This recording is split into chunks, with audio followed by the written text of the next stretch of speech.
ஓம் சைராம், ஜெய் சைராம். என் அன்பின் சாய் குடும்ப உறவுகளே, என்னுடைய பக்தர்கள் தினமும் குறைந்தது ஒரு 10 நிமிடம் ஒதுக்கி உனக்கு பிடித்த என்னுடைய சாயி நாமத்தை ஓம் சாயி, ஸ்ரீ சாயி, ஜெய ஜெய சாயி அல்லது ஓம் சாயி நமோ நமக, ஸ்ரீ சாயி நமோ நமக, ஜெய ஜெய சாயி நமோ நமக என்னும் என்னுடைய இந்த ஒரு வரி மந்திரத்தை சொல்லுங்கள். என்னுடைய நாமத்தை தினமும் எனக்காக ஒரு 10 நிமிடம் ஒதுக்கி தினமும் சொல்லி வா. உன்னுடைய கஷ்டங்கள் அனைத்தும் உன்னை விட்டு விலகிவிடும். நீ மூழ்கிவிட்டாய் என்று மற்றவர்கள் எண்ணும்போது முத்தெடுத்து நீ மேலேறி வருவாய். அளவுக்கு அதிகமாக பாபாவை நேசிக்கும் ஒருவருக்கு அதி உன்னத அற்புதங்கள் நடக்கும் என்பதை அனுபவபூர்வமாக எப்படி அறியலாம்? பாபா எப்போதுமே பக்தர்களின் குறைகளை களையும் போது அந்த குறையின் தாக்கத்தை அவர் ஏற்றுக்கொள்வார். அதுபோலவே பாபாவிடம் நெருக்கமாக உள்ள பக்தர்கள் மற்ற பக்தர்களுக்காக வேண்டும் நிலை ஏற்படும் போது அவர்களையும் அவர்கள் வேண்டும் வேண்டுதலுக்கான தாக்கம் ஓரளவாவது தாக்கவே செய்யும். இதை அனைவராலும் உணர முடியாது. அந்த நிலையில் உள்ளவர்களால் மட்டுமே இதை உணர முடியும்.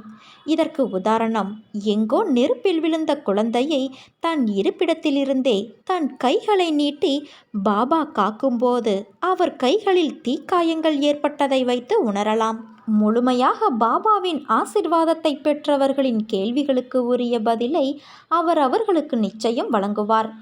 தரையில் சிறிது நீர் சிந்தியிருந்தாலும் அதில் பாபாவின் உருவம் இருப்பதை அவர்களால் உணர முடியும்.